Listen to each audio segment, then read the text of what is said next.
बिस्मिल्लाहिर्रहमानिर्रहीम, अस्सलामु अलैकुम। नाज़रीन, आप देख रहे हैं द लास्ट आवर। मैं हूं यासिर रशीद और स्टूडियो मेरे साथ मौजूद हैं सीनियर तजियाकार राना मोहम्मद अजीम साहब। नाज़रीन, पाकिस्तानी सियासत की तारीख के अंदर कल एक अफसोसनाक दिन था, एक स्याह दिन था, जब पाकिस्तान के एक मकबूल पार्टी के leader chairman PTI Imran Khan के ऊपर कातिलाना हमला किया गया।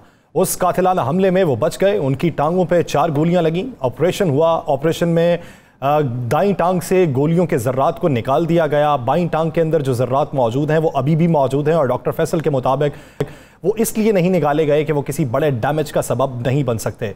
अभी उनकी सेहतयाबी के लिए और उनकी बेहतरी के लिए उन्हें अस्पताल में ही रखा गया है और कुछ दिनों वो निगहदाश्त में ही रहेंगे। उसके बाद कल से लेके अब तक मुल्क भर के तूल अर्ज़ में मुजाहरे फूट पड़े। मुख्तलिफ जगहों के ऊपर शाहराहों को ब्लॉक कर दिया गया, टायर नजरे आतिश किए गए, मुख्तलिफ इमारतों के बाहर मुजाहरे किए गए, लाहौर के गवर्नर हाउस के बाहर मुजाहरा किया गया।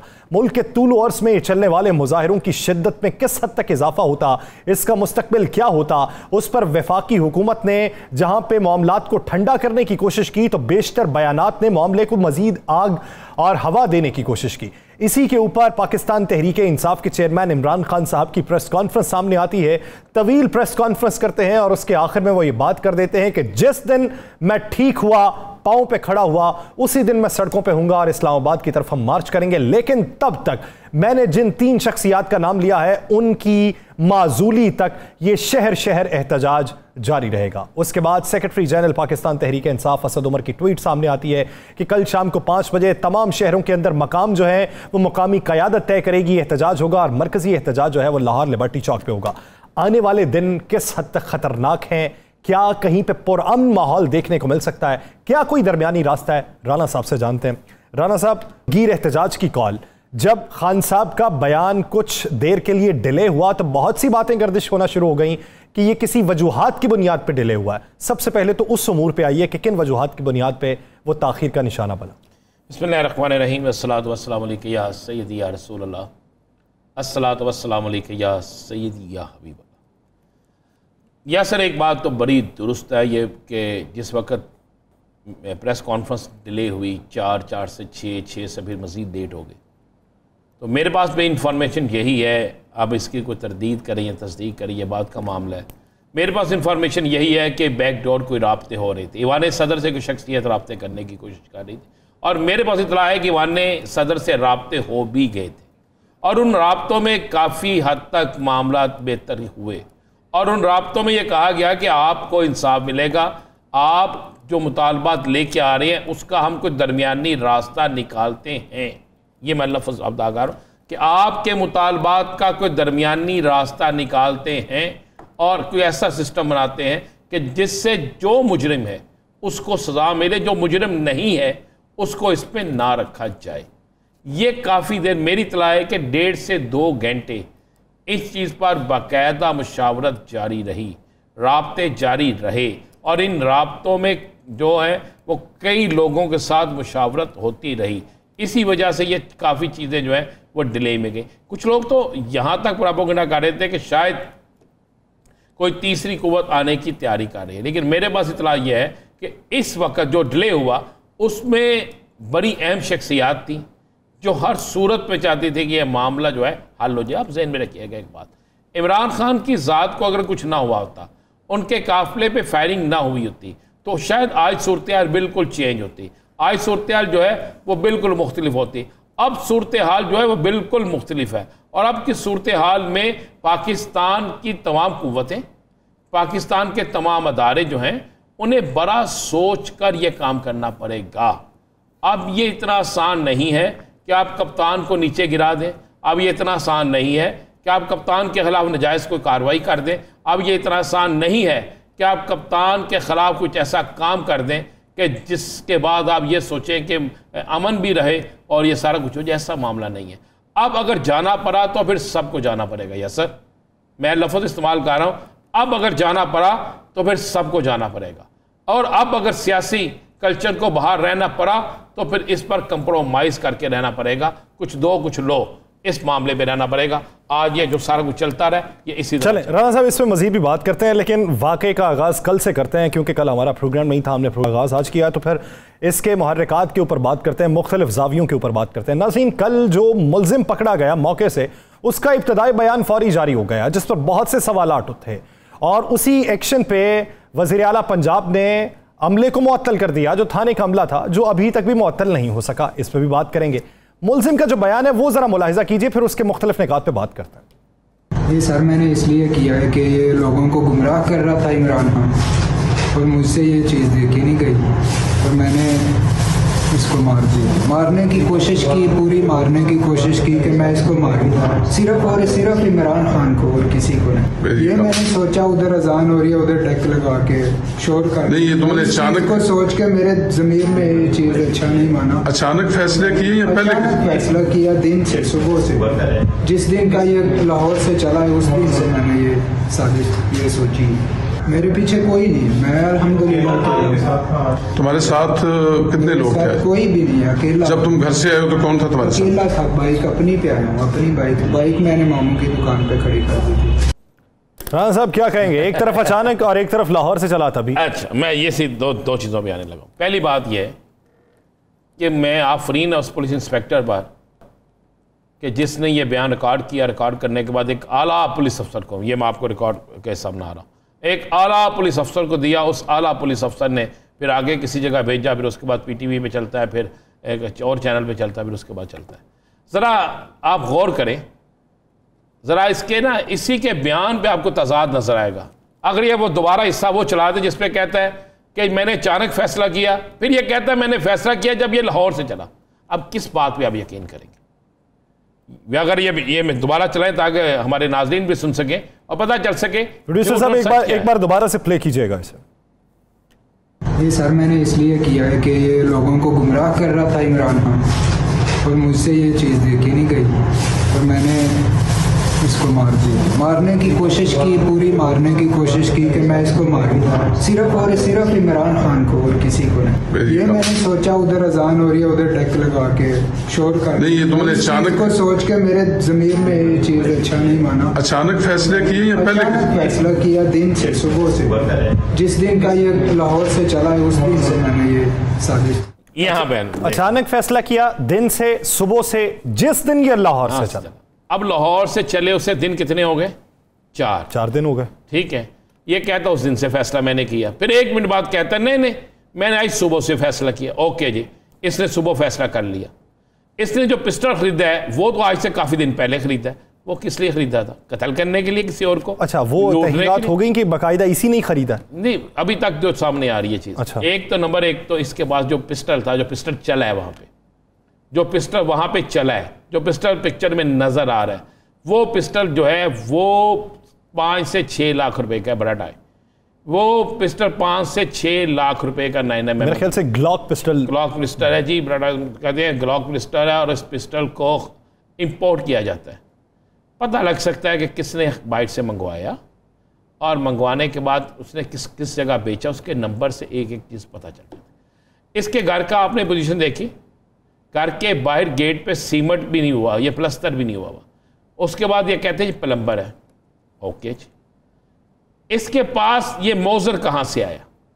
इसको इतने पैसों का मोजर लेकर देने वाला कौन शख्स था? ऑटोमेटिक इसके बाद ऑटोमेटिक मैगजीन ब्रस्टेड, इसको सिखाया किसने? एक दिन में तो नहीं ये सीख सकता, 1 घंटे में भी नहीं सीख सकता, इसके लिए तो टाइम लगता है ना। फिर मैं आपको हम कल प्रोग्राम एक फुटेज लाएंगे, ये जिस वक्त जुलूस में दाखिल हो रहा है, शायद वो फुटेज ये देखें, बल्कि ये तो दूसरी फुटेज है ना। मैं कल एक फुटेज लाऊंगा जब ये जुलूस में दाखिल हो रहा है, दाखिल होने से पहले एक शख्स भागता हुआ इसके पीछे आता है, वो शख्स इसके कंधे पे हाथ रखता है, ये रुक जाता है, फिर वो शख्स इसे कुछ कहता है, उसको कहने के बाद वो शख्स गायब हो गया। वो शख्स कौन है? वो शख्स कौन है? इसने क्यों रोका इसे? अच्छा, ये इतनी फुटेजेस जी फुटेज मौजूद है, कल हम अपने चैनल पे चलाएंगे। कल उस फुटेज को हम चलाएंगे, उस फुटेज को सामने लाएंगे, वो फुटेज आपके सामने आ जाएगी कि ये शख्स जो है वो कौन था। ये इसका मतलब ये अकेला नहीं था। मैं अब आपको स्टोरी पूरी सुनाता हूँ। यस सर, ये पूरी एक गेम थी, खान साहब ने जो बात बताई है सेम एक शख्स को, नंबर एक तो ये शख्स जो है ये आइस का नशा करता है, नंबर एक। राना साहब, आइस का नशा करने वाला एक आम घर का फर्द तो हो नहीं सकता, वो आइस का नशा एक महंगा नशा होता है। जी, आइस का नशा करता है और ये आइस का नशा पिछले 15 दिन से कर रहा था और इसको पिछले 15 दिन से आइस का नशा करवा के इसको बाकायदा ट्रेन करवाया जा रहा था, इसके ज़हन को मौफ किया जा रहा था। आपको पता है जितने शूटर हैं पाकिस्तान के अंदर, पूरे पाकिस्तान में जितने शूटर हैं उन सबको टारगेट पे भेजने से पहले ज्यादातर आइस का नशा करवाया, टारगेट किलर्स जितने भी हैं ये इसको यही नशा करवाया गया। उसके बाद नशा करवाने के बाद इसकी ज़हनी तौर पर इसको मफलूज कर दिया गया। मफलूज करने के बाद जनाब उसे ये भी कहा गया कि घबराओ ना तुम, सब ठीक हो जाएगा। इसको फिर बेचा गया, इसको वहाँ पे एक बंदा छोड़ के गया, जो छोड़ के गया वो पीछे भागता हुआ आया। कल मैं फुटेज दिखाएंगे, हम आप देखिएगा कल एक्सक्लूसिव फुटेज, और आपको उस एक्सक्लूसिव फुटेज में जो चीज़ नज़र आएगी आपको वो पता चलेगा कि वाकई वो है।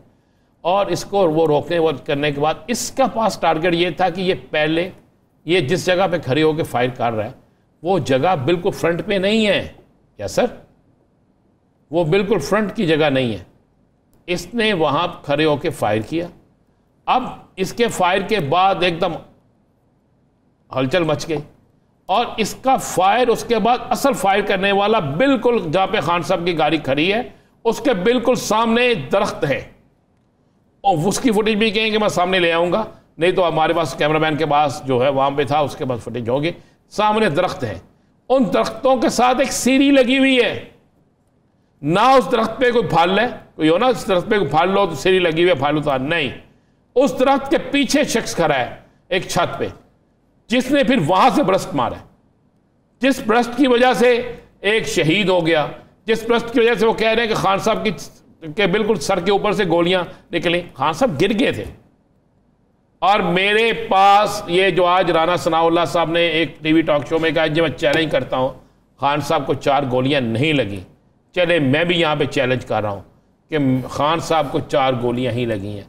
मेरी उस डॉक्टर से बात हुई जो जिन्ना हॉस्पिटल का डॉक्टर है, जिसने ये सारी ट्रीटमेंट, जो मेडिकल लीगल टीम के मेरे पास ऑडियो मौजूद है, इस मोबाइल में वो ऑडियो मौजूद है कि जिसमें वो खुद बता रहे हैं कि कहाँ कहाँ गोली लगी। उसके बाद डॉक्टर फैसल ने एक्सरे दिखा दिए हैं। वो चैलेंज कर रहे हैं, भाई भी मेरी बात हुई हो कि हम चैलेंज करते हैं कि राना सनाउल्लाह साहब आप आएँ, इन एक्सरे को देख लें, दोबारा एक्सरे कर लें, अगर 1% भी ऐसी चीज़ रहती। मुझे बताएं हुकूमतें क्लैश ख़त्म करने के लिए होती हैं, क्लैश बढ़ाने के लिए होती हैं। अब वो शख्स जो उधर खड़ा था वो कौन था, मैं चले खबर ब्रेक कर दूँ। वो अकेला नहीं था, उसके साथ 3 लोग थे। एक शख्स उसके साथ था, एक शख्स जो है उनको हदायत दे रहा था। और जैसे ये निकले वो नीचे आए। नीचे आने के बाद लोग कहते हैं, शाहिदीन कहते हैं कि वो नीचे आने के बाद मजमे में गए हैं, मजमे में जाने के फौरी बाद गायब हो गए और उनके पास बड़ी राइफल थी। और कुछ तो लोग ये कहते हैं कि उन्होंने जो कपड़े पहने रखे थे उससे इस तरह लगता था जैसे वो किसी सिक्योरिटी अदारे के हों, यानी पुलिस के हों, यानी किसी सिक्योरिटी एजेंसी होती है ना, प्राइवेट सिक्योरिटी एजेंसी, शायद उसके हों, वो इस टाइप के थे। अब 2 चीज़ें 3 चीज़ें देखने वाली हैं। एक तो हमारी हुकूमत बेबस नहीं है, ये परवेज़ लाई के ख़िलाफ़ एक नफ़रत पैदा करने के लिए एक पूरी प्लानिंग थी। आपने गौर किया कि राना सनाउल्लाह और मरियम औरंगज़ेब साहबा मुसलसल इस चौधरी परवेज़ लाई को इसका ज़िम्मेदार करार देते रहे कि परवेज़ लाई की हुकूमत है। और ये वज़ीराबाद और गुजरात, हुकूमत नहीं, उनका हल्का है, उन्हें आके अवाम को एतमाद में लेना चाहिए। और वज़ीराबाद और गुजरात ये हल्का नसार का है, डॉक्टर नसार का, चौधरी परवेज़ लाई का हल्का नहीं है, डॉक्टर नसार का हल्का है। और ये सारा कुछ जो है एक बाकायदा एक तीर से 2 शिकार थे। नंबर 1, इमरान खान को रास्ते से डालना। इमरान खान अगर रास्ते से हट जाते, इनका जहन था कि 2-4 दिन प्रोटेस्ट होता, लेकिन ऐसा नहीं था। ये पागल है। आपको पता है यासर, आज मैं आपको बड़ी खबर दे दूं, आज इंटरनेशनल तौर पे दुनिया के किस मुल्क की तरफ से इस पर एहतजाज नहीं किया गया। सफ़ीरों ने फ़ोन किए और पाकिस्तान के अहम लोगों पर यह सरकारी प्रेशर आया, अमेरिका समेत बाकी जगहों से। चूँकि अमेरिका को तो अपनी मुसीबत पड़ गई, वो ये समझ रहे हैं कि ये तो अगर खुदा न खास्ता इमरान खान को कुछ हो गया तो हमारा तो पाकिस्तान में मसले बिल्कुल हर चीज़ बंद हो जाएगी, क्योंकि ये सारा हम पे आएगा।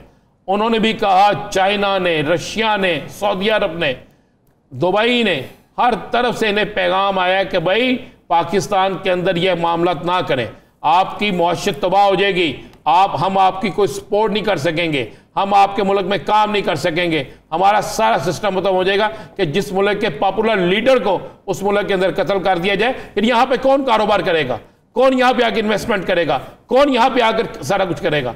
अब मामला ये है, भारत ने भी तो बातें शुरू कर दी ना कि ऐसा मुल्क जो एशिया कप में हमें दावत दे रहा है, वहां पे साबिक जो वजीर आजम है उसकी सिक्योरिटी क्लियरेंस नहीं है, तो हमारी टीम की क्या होगी? बिल्कुल कर रहे हैं, उनका हक भी बनता है, वैसे भी उन्हें आग लगाने की आदत है। तो यासर साहब मुझे एक बात बता दें, इमरान खान क्या जुर्म कर रहा था? क्या बाकी लोग जो यहां तक आते थे लॉन्ग मार्च लेके वो जलसे जुलूस तकरीरें नहीं करते थे? इसका अगर पुरअमन, वो बार बार क्या कह रहा था, हम पुरअमन एहतजाज करेंगे, वो सुप्रीम कोर्ट तक गया है, वो हर जगह गए हैं, कोर्ट तक गए हैं कि हम इजाजत दें, हम पुरअमन एहतजाज करेंगे। और गारंटी क्या होती है? उसके बाद सबसे बड़ी बात आप देखें, उस शख्स ने क्या कहा कि आप पुरअमन रहें, तोड़ फोड़ नहीं करनी। अगर कोई और होता वो कहता टूट पड़ो, तोड़ दो सब कुछ, दाखिल हो जाए इस्लामाबाद में। आज अगर वो अपनी प्रेस कॉन्फ्रेंस में ये लफ्ज कह देता कि उठो कल इस्लामाबाद दाखिल हो जाओ, मॉब इस वक्त जो है वो सारे का सारा रुख कर लेता, उनको तो मौका चाहिए। कौन रोक सकता था? अगर गोली चलती जो मर्जी हो जाता। लेकिन आज भी उसने पाकिस्तान बचाने की बात की है। आज भी उसने बाजवा साहब से कहा कि बाजवा साहब आप देखें, आज भी उसने चीफ जस्टिस साहब से कहा है, उसने पाकिस्तान ये लीडर चाहिए पाकिस्तान को। या सर, ऐसी क़यादत पाकिस्तान में होनी चाहिए, तमाम सियासतदानों के अंदर ये सोच होनी चाहिए। आज राना सनाउल्लाह साहब कहते थे ये सिर्फ हमारे सियासी मुखालिफ हैं जी, जाती नहीं है। तो 4 दिन से जो आप कह रहे हैं फितना, फसाद, फला 4 दिन पहले आप ये लफ्ज अदा करें, बात खत्म हो जानी थी। राना साहब, इस पर मुफस्सल गुफ्तगू करते हैं। पीटीआई की जो स्ट्रैटेजी है वो क्या होगी? एहतजाज का दायरा कार किस हद तक वसी किया जाएगा? एक ब्रेक लेते हैं, ब्रेक के बाद मुसर्रत जमशेद साहिबा हमें ज्वाइन करेंगी, कहीं नहीं जाएगा। Stay with us.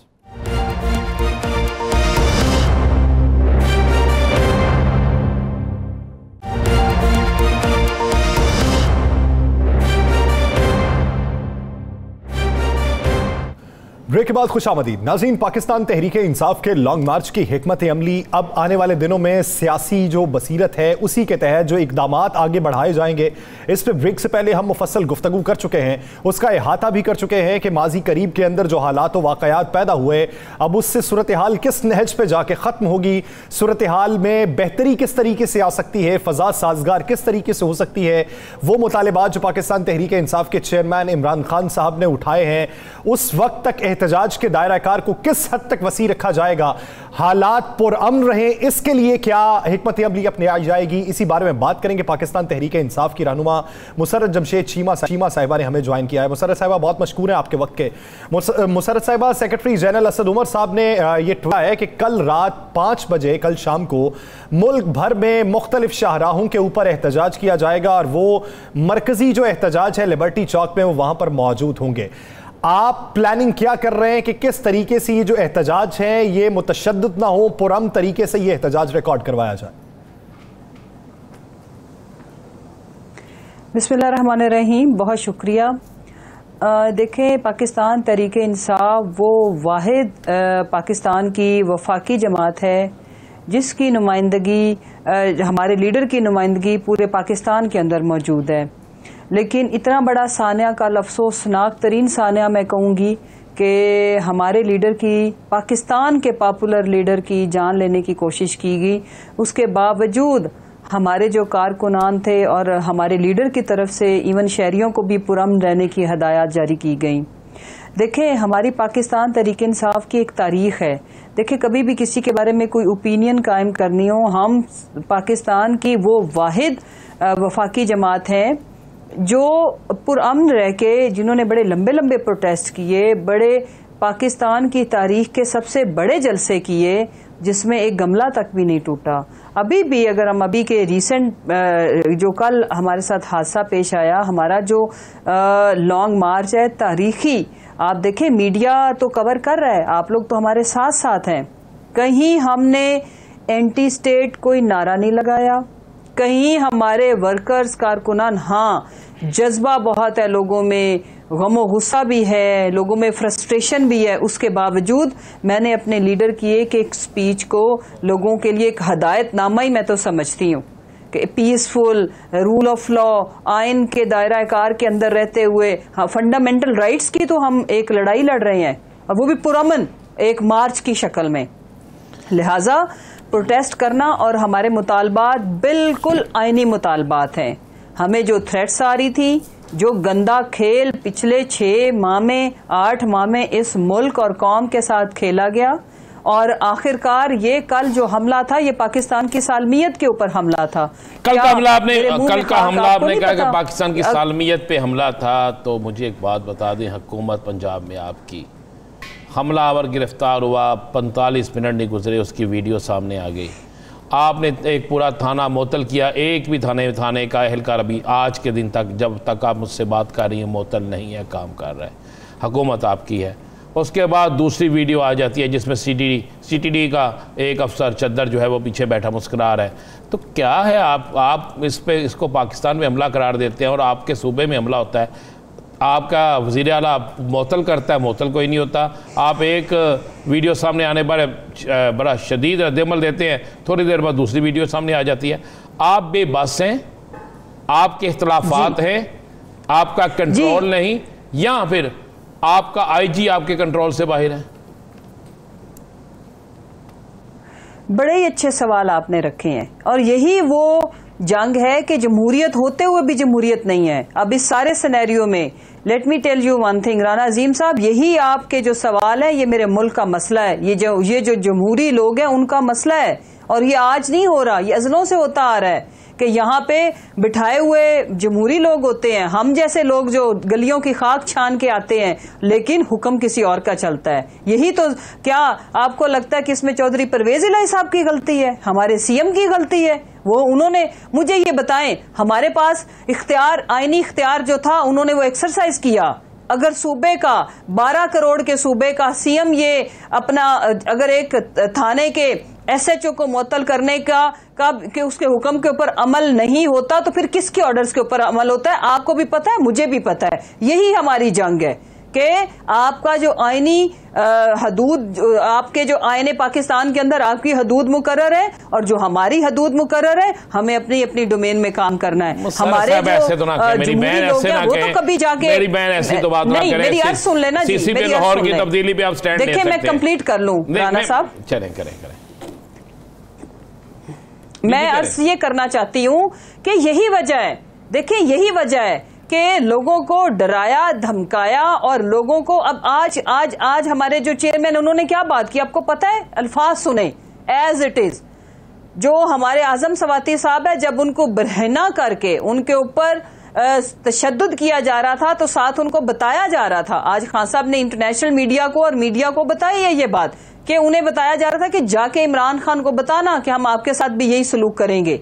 ये है आपके मुल्क में हम जमहूरी लोगों के इख्तियारात, हम जमहूरी लोगों की औकात, हम जमहूरी लोगों के ऑर्डर्स के ऊपर इतना ही अमल होता है जितना ये आपने इस केस में देख लिया कि पाकिस्तान की सबसे बड़ी सियासी जमात का सबसे बड़ा लीडर, जिसकी आज भी कुल मिला के 4 सूबों में हुकूमत, जिसकी आज भी कुल मिला के तमाम जो जमातें हैं पीडीएम से भी ज्यादा वफाक में सीटें, लेकिन उनके ऊपर कातलाना हमला होता है और मज़हका खेज सिचुएशन क्रिएट करने की कोशिश की जाती है। और 2-3 हसीन इत्तफाक मैं आपके सामने रखूंगी कि हमले से पहले मरियम और उसकी एक कनीज ट्वीट करती है कि वक्त खत्म हुआ चाहता है। मैं बताऊं, अल्लाह है, अल्लाह ऊपर बैठा है, उसको पता है कि किसका वक्त कब खत्म हुआ चाहता है। आप खुदा ना बने जमीन पे। दूसरी बात, इनके जो मोहरे देखें, इंपॉर्टेंट चीज है क्या कि अगर इस मुल्क में जमहूरी और पॉपुलर लीडर की, एक्स प्राइम मिनिस्टर की जिंदगी की ये वैल्यू है,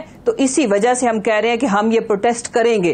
प्रोटेस्ट करना हमारा हक है, और उसके अलावा कोई चॉइस हमारे पास है तो हमें बताएं, हमें मीडिया बता दे, हमें पाकिस्तान की आवाम बता दे। के अंदर आपकी हुकूमत होते हुए, एक आजाद रियासत के अंदर आपकी हुकूमत होते हुए भी 27 किलोमीटर की जो हुकूमत है वो आपकी सब हुकूमतों पे भारी है। बड़ा अच्छा सवाल है। हमारी 2 सूबों में हुकूमत नहीं है, हमारी 4 सूबों में हुकूमत है। GB एंड कश्मीर को मत भूलें, KP एंड पंजाब, और उसके बाद 27 किलोमीटर की, यही तो मनी रिजीम चेंज ऑपरेशन है। यही तो जो बैरूनी कुव्वतें हैं उनकी आपके मुल्क के अंदर इतनी ताकत है। ये हमें सोचने की जरूरत है। ये 22 करोड़ आवाम सोच चुकी है, समझ चुकी है, इसलिए वो हमारे साथ सड़कों की खाक छान रहे हैं, इसीलिए वो सरापा एहतजाज है। और एक कारकुन ने, हमारे मुअज्जम भाई ने, शहीद ने अपनी जान दे दी। 5 बुलेट्स लगी, वो सारी 5 की 5 खान साहब के लिए थी, और कोई एक हमलावर नहीं था। हमला पहले बर्स्ट फायर किया गया। आप तो ट्रक में थी ना उस वक्त। अगला ये था हदफ। आप खुद ट्रक में थी ना उस वक्त? मैं थी ना, मैं बिल्कुल थी, मैं थी जी, मैं मौजूद थी वहां पे। इसमें थोड़ा सा लेट मी एक्सप्लेन कि इनकी जो टाइमिंग थी फ्यू सेकंड्स के मार्जिन से, क्योंकि अल्लाह का फैसला था, वो अल्लाह मेरे के इख्तियार में है कि किसके साथ क्या होना है। अगर फ्यू सेकंड्स, क्योंकि जो बर्स्ट था वो पहले लग गया, खान साहब की टांगों में गोलियां लगने से वो गिर गए और तेजी से गिरे, और वो जो सामने वाले फायर थे वो सीधा खान साहब के लिए थे, और वो जब गिर रहे थे तो उनके सर के ऊपर से बेशुमार गोलियां गुजरी। एक और बात बताऊं कि और उसके बाद अगला जो था, जो इनके प्लानिंग थी कि अगर इस वाले बर्स्ट से वे ये बच जाएंगे, जो 2 अतराफ से था, तो जो शूटर फ्रंट वाला था उसने निशाना लेना था, जिसे 5 गोलियां, पहला जो उसने फायर खोला उसके बाद गोली फंसी, और हमारे कारकुन मुअज्जम गोंदल ने जब उसको पकड़ा तो वो 5 गोलियां खाई, निशाना बना, और फिर उसके बाद हमारा जो इब्तिसाम हसन था उसने उसको दबोच लिया। मुसर्रत साहिबा, इसमें समझने की बात यह है कि आपके मुल्क के अंदर जितना रंजीदा और परेशान हुआ जाए कम है। मैं एक अदना सा शख्स हूं, एक छोटी सी राय देता हूं, ये जो कारकुनान होते हैं, ये कारकुनान ही पार्टी को मकबूलियत की मेराज तक ले जाने और उसकी तहरीक को तकवीयत पहुंचाने के लिए होते हैं। जब इस तरह के सानेहात पेश आ जाएं, बहुत अच्छा इकदाम उठाया पंजाब हुकूमत ने कि जो उनके लिए फंड्स का ऐलान किया, लेकिन मरकजी क़यादत के 2-3 अशखास की जिम्मेदारी लगाइए कि जो जाएं, उनके अहले खाना की मिजाज पुरसी करें, उन्हें हौसला दें, और माहानावार बुनियादों पर उन्हें जाके बताते रहें कि आपने जो खिदमात पार्टी के लिए दी, पार्टी भी आपके पीछे ही खड़ी है। जी, लेट मी टेल यू, एक और सुनूं कि आज खान साहब की जिंदगी और हम 22 करोड़ पाकिस्तानी उनके शुक्रगुजार हैं, और पाकिस्तान के अंदर, वरना आज पता नहीं खुदा ना खास्ता क्या हालात होते, उस एक शहीद की वजह से बचत हुई। आपको मैं बता नहीं सकती आज भी खान साहब कितना जज्बाती हुए, वो रो पड़े, हम सब रो रहे हैं। हमारे जी आज चूंकि सारा प्रोटेस्ट हो रहा है सड़कों के ऊपर, खान साहब ने सबसे पहले सुबह और कल भी वो बार बार ये बात कर रहे थे, सारे रास्ते ऑल द वे, जब उनको लेके आया गया पहले वजीराबाद एंड देन फिर इधर शौकत खाना जी, हम उनके लिए 5 मिलियन इनिशियली हम उनको दे रहे हैं, बच्चों को 5 मिलियन दिया पंजाब गवर्नमेंट ने। उसके साथ खान साहब की वाज़ेह हदायत हैं, जो कि हम उनकी फैमिली के साथ, हमाद अजहर और उनके साथ हमारे भाई मोहम्मद अली खान, वो सारे अभी शायद पहुंच गए हों। जिस वक्त निकले थे वो सुबह का टाइम था, क्योंकि ट्रैफिक ब्लॉक थी, तो वो कोई इस वजह से डिले हुआ। साथ हम उनका बच्चों का स्टाइपेंड लगा रहे हैं पर मंथ, 7 बच्चों की जो टोटल एजुकेशन है वो भी हमने उसकी रिस्पॉन्सिबिलिटी ली है। देखें, ये इतना छोटी चीज है, इतनी छोटी चीज है, हम जितना भी उनका, और आप उस कारकुन का जज्बा देखें कि अपनी जान की परवाह ना करते हुए फ्रंट से उसने वो 5 गोलियां अपने सीने पे खाई, उनके सर पे भी लगी, और लेकिन अपनी वो जामे शहादत नोश किया, लेकिन अपने लीडर की जिंदगी को बचाया। ये है वो जज्बा जो मैं क्योंकि वो जब ये कहता है कि मैं अपनी जान की भी परवाह नहीं करूंगा और मेरे और आपके बच्चों के बेहतर मुस्तकबिल के लिए। कोई पीटीआई का था या नहीं था, लेकिन मैंने लोगों की आंखों में आंसू देखे, मैंने लोगों के जज्बात देखे, क्योंकि इमरान खान एक कौमी लीडर है, किसी भी कौमी लीडर के साथ ऐसा नहीं होना चाहिए। एक शहीद, मुतअद्दिद अफराद जख्मी, FIR दर्ज हो जाएगी। देखें, यही अलमिया है मेरे मुल्क का, यही अलमिया, और हम इंशाल्लाह, मेरा ये ईमान है कि जब 22 करोड़ ने ये ठान लिया है कि हम भी मरने के लिए तैयार है, जब हमारा लीडर ये कह रहा है कि मैं अपनी जान की कुर्बानी नहीं दूंगा, हकीकी आज़ादी लूंगा, तो हकीकी आज़ादी ये है कि जब राना अजीम, मुसर्रत जमशेद चीमा, कोई इमरान खान साहब या कोई बहुत बड़े ओहदे पे किसी भी इदारे का शख्स बैठा हुआ कानून की खिलाफ वर्जी करे, तो उसके साथ जो आयन और कानून की किताब के अंदर, मुकद्दस किताब के अंदर लिखा हुआ है, दुनियावी मुकद्दस किताब, कुरान पाक हमारी दीनी किताब है, दुनियावी जो अहम तरीन किताब है जिसको हमें फॉलो करना है, वो क्या है? आयन और कानून किसी भी मुल्क का, और उसके ऊपर अमल दरामद हो और उसके लिए प्रोटेस्ट ना करने पड़े, मुल्क ना बंद करना पड़े और खुद इदारे हरकत में आए। यही जंग है। इस्लामाबाद की तरफ मार्च जो होगा कितने दिन डिले के बाद होगा, और जब तक मार्च नहीं होता क्या रोजमर्रा की बुनियाद के ऊपर शहरों में एहतजाज होंगे? जी, जब तक हमारे मुतालबात नहीं माने जाते हम ये प्रोटेस्ट से गिव अप नहीं करेंगे। उसके बाद जैसे ही खान साहब स्टेबल होते हैं, स्टेबल से मुराद ये है कि वो थोड़ा चलने फिरने के काबिल होते हैं, तो फिर वो कॉल देंगे। उस वक्त इंशाल्लाह आप देखेंगे कि ऐसे तारीखी मनाजिर होंगे जो कभी किसी ने तसव्वुर में भी, ये जितनी मर्जी इंटेलिजेंस रिपोर्ट्स ले लें, ये जिससे मर्जी सर्विसेज हायर कर लें, ये इनकी इमेजिनेशन से भी ऊपर के लोग निकलेंगे, क्योंकि उन्होंने अपने लिए निकलना है। हम मजीद दो सवालों का जवाब, मजीद अरशद शरीफ, मजीद लीडर हम शहीद नहीं करा सकते, हम नहीं करा सकते। इनका जवाब दे दीजिएगा। और पंजाब में क्या मार्शल, पंजाब में क्या गवर्नर राज लगने जा रहा है? नंबर 1। नंबर 2, सुना है कि 12 तारीख, दूसरा सवाल भी ले ले, सुना है 12 तारीख को आप मार्च का ऐलान कर रहे हैं, और सुना है आईजी पंजाब को भी तब्दील कर रहे हैं। इनमें, इन 3 चीजों में हकीकत क्या है? नंबर 1, ये जौन सा मर्जी राज लगा लें, अब राज करेगी पाकिस्तान की 22 करोड़ अवाम, अपने मैंडेट को इज्जत वो खुद दिलाएगी, ये ठान लिया है उन्होंने। ये आपने मनाजिर देख लिए। क्या कभी आपने इतने छोटे टाउन्स के अंदर अगर आप रेशो निकाले ना आबादी के हिसाब से, तो इनको पता है, इसीलिए अटेम्प्ट ऐसे नहीं की गई। अब हम अपने लीडर की हिफाजत करने का भी बंदोबस्त करेंगे, और असल हिफाजत अल्लाह है, हम नहीं कर सकते। याद रखे, कल हमारे ईमान और मजबूत हुए हैं। दूसरी बात कि फैसल के मुंह को गोली उसमें से निकल के चली गई, लेकिन वो अगर आज जिंदा है तो फिर मेरा अल्लाह ही है ना बचाने वाला, और कौन है? दूसरी बात कि हम सुप्रीम कोर्ट से भी थोड़ा अपील करते हैं कि हमारे ऊपर कंटेम्प्ट लगाने के साथ साथ ना, खुदा के वास्ते इस मुल्क में बेसिक राइट्स, फंडामेंटल राइट्स नाम को नहीं है। पाकिस्तान के सबसे बड़े लीडर के ऊपर कातिलाना हमला हुआ है। FIR के लिए खुदा के वास्ते आप सो मोटो एक्शन लें, और FIR का ना होना पाकिस्तान की और तौहीन और बेइज्जती है, जमहूरियत की तौहीन और बेइज्जती है, इंसानी जिंदगी की तौहीन और बेइज्जती है, इंसानियत की तौहीन और बेइज्जती है। तो सिर्फ अदलिया और इदारे, उनका नाम लेने पे तौहीन नहीं होती। यहाँ पे जो ह्यूमन राइट्स का कचूमर और कीमा निकाला जा रहा है ना, नंगा किया जा रहा है, नंगा करके आपने अपने आप को एक्सपोज किया है। हमारी किसी के साथ ना कोई जंग है ना कुछ है, हमें अपने राइट्स चाहिए। वो जितना बेहतर, जितना जल्दी आप समझ जाएं इस बात को। मुसर्रर साहब, जो राणा साहब ने बात की कि लॉन्ग मार्च की तारीख क्या 12 तारीख होगी, और IG पंजाब की तब्दीली के हवाले से जो वो बात कर रहे हैं, उसके बारे में काबीना ने क्या सोचा? देखें, जो लॉन्ग मार्च की तारीख है वो मैंने अर्ज किया कि पहले तो अब हमारा ये जो प्रोटेस्ट का सिलसिला है ये नहीं रुकेगा, ये थमने वाला नहीं है, ये बढ़ेगा।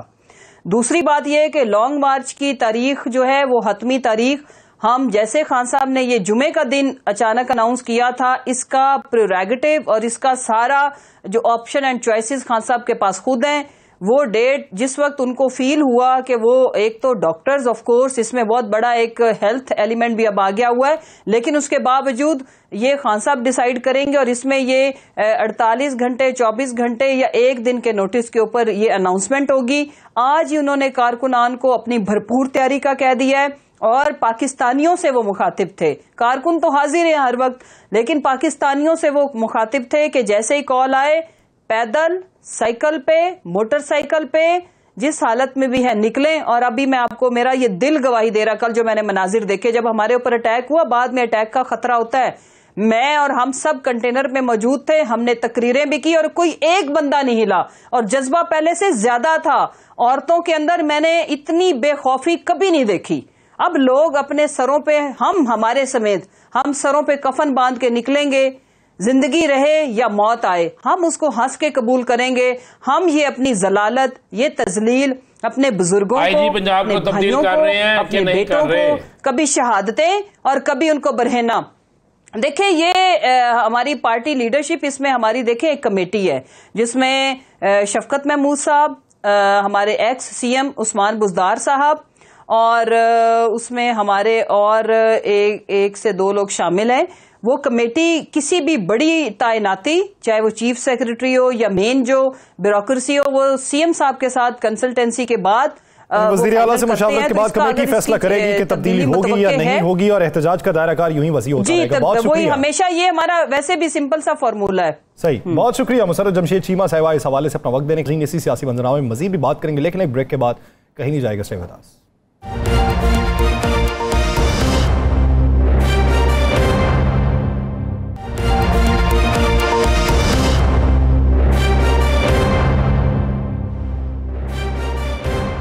ब्रेक के बाद खुशामदीद नाज़रीन। पाकिस्तान तहरीक इंसाफ की जो मौजूदा हिकमत अमली है, खान साहब ने जो एहतजाज की कॉल दी है कि एहतजाज का दायराकार वसी रखा जाए और तब तक एहतजाज को बढ़ाया जाए जब तक मुअत्तलियाँ नहीं हो जाती या जब तक इस्तीफ़े नहीं आ जाते जिन 3 अफराद का नाम लिया जा रहा है, तो ये हिकमत अमली किस हद तक मरबूत और मुनज़्ज़म होगी और इसका इम्पैक्ट क्या आएगा और उनकी सेहतयाबी कब तक मुतवक्की होगी, इसी बारे में बात करेंगे। पाकिस्तान मुस्लिम लीग ज़िया के सरबराह एजाजुल हक साहब ने हमें ज्वाइन किया। एजाजुल हक साहब, बहुत मशकूर हैं आपके वक्त के।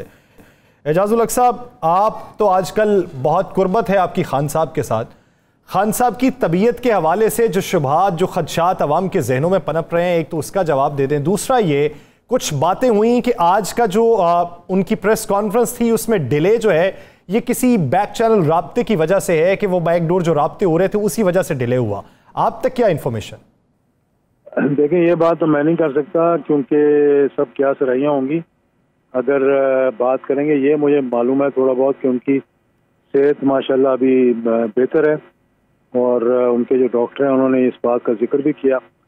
तो जो बात है वो कि प्रेस कॉन्फ्रेंस में डिले हुई, लाजमी बात है कि कुछ बातचीत तो कहीं ना कहीं हो रही होगी चीफ मिनिस्टर के थ्रू या किसी के थ्रू।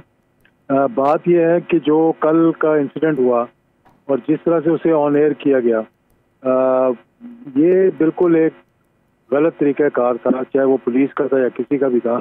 हर किसी को पता है कि जब तक दफ़ा 164 के तहत, CRPC की 164 के तहत, जब तक के मजिस्ट्रेट के सामने बयान ना दिया जाए, कोई कन्फेशन ना दी जाए, उसको बिल्कुल जो है वो आप केस को जेपटाइज करने की कोशिश कर रहे हैं। तो ये भी अब बाज़ारन ये लगता है कि कोई सोचा समझा एक मंसूबा था।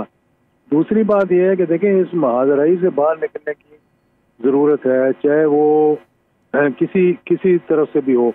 इस वक्त अगर ये देखा जाए कि बेनिफिशियरी इसका कौन है, देखिए हर किसी को पता था कि अगर ये होगा तो जिसके बारे में कहा जा रहा है या जिसके बारे में कुछ PTI के लोग प्रेस कॉन्फ्रेंस कह रहे थे कि वही इल्ज़ाम लेंगे, तो हो सकता है कि कोई थर्ड पार्टी जो है जो मुल्क को गैर मुस्तकिम करना चाह रही है वो इस तरफ लेकर जाए मुल्क को कि अब तरीक़ाकार क्या इस्तेमाल किया जाता है। वो तो सबको मालूम है कि सबसे पॉपुलर लीडर, सबसे बड़ी जमात, पिछले इलेक्शन से आप देख लें कितने जलसे हुए जब PMLN की हुकूमत भी थी पंजाब में, तो एक चिड़िया भी नहीं मरी।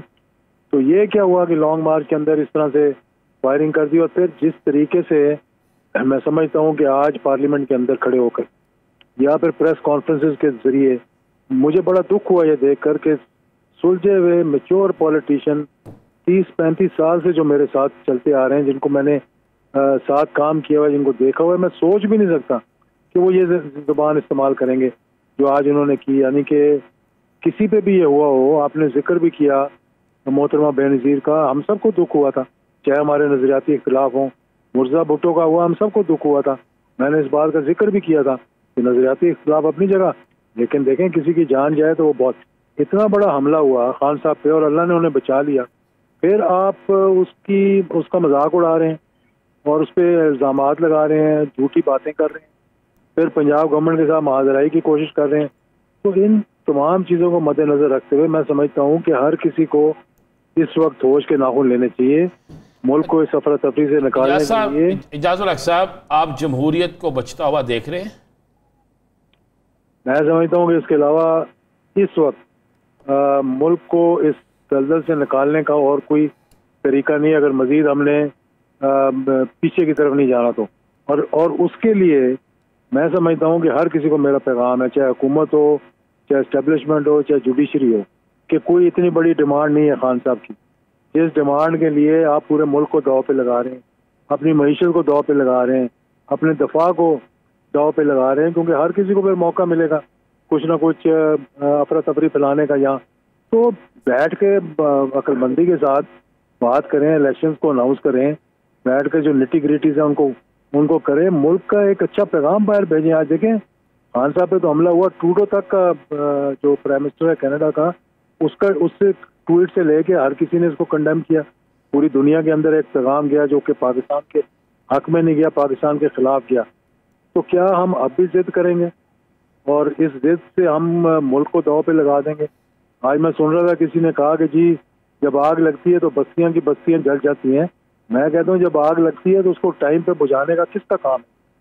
इसको टाइम पे बुझाने के लिए हुकूमत का, अदारों का, अपोजिशन का, सबका काम है कि मुश्तरका तौर पर आप ये मामला करें। क्यों नहीं, जब आप धरने को ख़त्म करवा सकते थे, वो एक प्राइम मिनिस्टर की कॉल पे आप दोनों को बुलाकर बात कर सकते थे, तो क्या मौजूदा सूरत हाल में इस महाजराई को ख़त्म करने के लिए आप कोई रास्ता देख रहे हैं जो आप कह रहे हैं कि महाजराई ख़त्म हो सकती है और उसे ख़त्म किया जा सकता है? क्या दूसरी तरफ से आपको रवैया कोई एक शख्स का भी ऐसा देखने को मिला? देखिए यही तो मैं कह रहा हूँ कि महाजराई को ख़त्म करने के लिए ये वन साइडेड नहीं हो सकता, वन वे रोड नहीं हो सकती। इसमें सबको अपना अपना किरदार अदा करना पड़ेगा।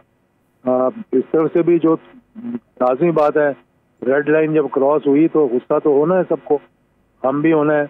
उसमें इंसान ऐसी बातें कर भी जाता है जो नहीं करनी चाहिए। फिर हर वर्कर तो आपके काबू में नहीं होता ना कि आप उसको कहेंगे यहाँ आग नहीं लगानी या ये नहीं चलाना या फलां सड़क नहीं बंद करनी। वो तो फिर अपने अपने जज्बात लेके लोग बाहर निकलते हैं। तो इन सब चीज़ों के लिए मैं समझता बेहतर सोल्यूशन ये है कि कहा जाए जी कि हाँ ठीक है, हम इलेक्शन की डेट देते हैं, चाहे वो अगस्त की हो चाहे उससे पहले की हो, और इस मसले को ख़त्म करके आए बैठें, हम गुफ्तगू करें और सब चीज़ों को ख़त्म करें जो आउटस्टैंडिंग। साहब आपके बड़े अच्छे रवाबत भी हैं और आपके सोर्सेज भी हैं, आप क्या मामले पे दोबारा से ईवान सदर की तरफ किसी को जाते देख रहे हैं? मैं समझता हूँ चाहे वो ईवान सदर की तरफ जाए चाहे वो किसी और ईवान की तरफ से जाए, ये जाना चाहिए और जाएगा। चले इतनी मैं आपको बात बताता हूँ, ये जाना चाहिए और ये जाएगा इंशाल्लाह। ये मसला कितने दिन तक हल होता नजर आ रहा है? मैं तो समझता हूँ जितना जल्दी हो जाए, अगले 48 घंटे 72 घंटे में बड़े अहम है और इसके अंदर अंदर ये मामला जो हैं सेटल होने चाहिए और मेरा ख्याल है ये सेटल हो सकते हैं। सेटल हो सकते हैं, ये किसी न किसी तरफ से तो किसी नर्म रवैये के बुनियाद के ऊपर ही कहा जा सकता है, या फिर आप कयास आराई के जरिए काम ले रहे हैं? देखिए मैं समझ रहा हूँ कि हर किसी का रवैया जो है वो नरम हो जाएगा जब रास्ते सवार होंगे तो उससे भी ठंडे हो जाएंगे। तो कितनी देर पहले तक आप इलेक्शन देख रहे हैं? यानी कितना, यानी आज कमर जमान कायरा साहब ने भी यह बात की कि 2 माह पहले आप बैठे हमारे साथ बातचीत करें, 2 माह पहले का वक्त रख लेते हैं, कोई दरमियानी रास्ता निकाल लेते हैं। तो आप रास्ता वो कौन सा देख रहे हैं, कितने माह पहले वाला? मैं कहता हूँ उनको कहें 3 माह पहले का ऐलान कर दें इलेक्शन का, ईद के बाद रमजान के बाद इंटरिम गवर्नमेंट ले आए और सब इकट्ठे बैठ जाएंगे। किसी को गायबाना तौर पर बैठाना भी नहीं पड़ेगा। नहीं, ये तो आप कह रहे हैं कि बैठ जाएंगे। मियां नवाज शरीफ कहते हैं कि किसी सूरत में इमरान खान के साथ नहीं बैठना। आसफ अली जरदारी भी इस पे इमरान खान भी कह रहा है कि मैंने इन चोरों के साथ नहीं बैठना। तो बात यह है कि नॉमिनेट हो जाते हैं लोग, खुद बैठने की जरूरत नहीं है। पहले वो आए, कदम तो उठाए ना। हुकूमत है, हुकूमत को इनिशिएटिव लेना चाहिए, बड़ेपन का सबूत देना चाहिए, मेच्योरिटी का सबूत देना चाहिए। प्राइम मिनिस्टर की मैं अगले दिन प्रेस कॉन्फ्रेंस सुन रहा था, मुझे बड़ा दुख हुआ ये सुनकर के, कहा जी 3.5 साल से जिन्होंने इनको पाला ये उनके खिलाफ बोल रहे हैं। तो मैंने कहा जरा रिवाइंड करके आप आसिफ जरदारी की, मरियम की, नवाज शरीफ की जरा स्पीचेस भी निकाल लें जिनको 35-35 उस पर मरियम साहिबा राय ये रखती हैं कि उस वक्त बराए इस्लाह और किसी को उसकी गलती याद दिलवा कर बेहतरी की तरफ राग़िब करने के लिए वो बातें हम करते थे। अब भी वो कह रहे हैं कि मैं तनकीद के लिए नहीं कह रहा, मैं बेहतरी के लिए ये बात करूँगी। तो खान साहब ने भी आज भी कहा अपनी प्रेस कॉन्फ्रेंस में, पहले भी ये कहते रहे कि मुस्बत तनकीद कर रहे हैं, हम तरीक़ाकार निकाल रहे हैं कि भाई बेहतरी आए मुल्क के अंदर। तो इन सारी चीज़ों को बुलाना पड़ेगा। अगर हम माजी में जाना शुरू कर देंगे ना तो वो फिर गड़े मुर्दे उखाड़ते आपके पाकिस्तान को नुकसान पहुंचेगा। और दुश्मन इस वक्त अभी 24 से 48 घंटे नहीं हुए थे और खान साहब के इस वाक़े के बाद एक एहतजाज की लोगों ने एहतजाज तो करना था, लेकिन आज ऐसे लगा जैसे सारी शेलिंग जो है फैज़ाबाद में हो गई और इतनी शदीद शेलिंग जिसकी इंतहा कोई नहीं। तो आप किस तरह समझते हैं कि ये बर्फ़ पिघल जाएगी? मैं समझता हूँ कि इसके अलावा कोई चारा नहीं है।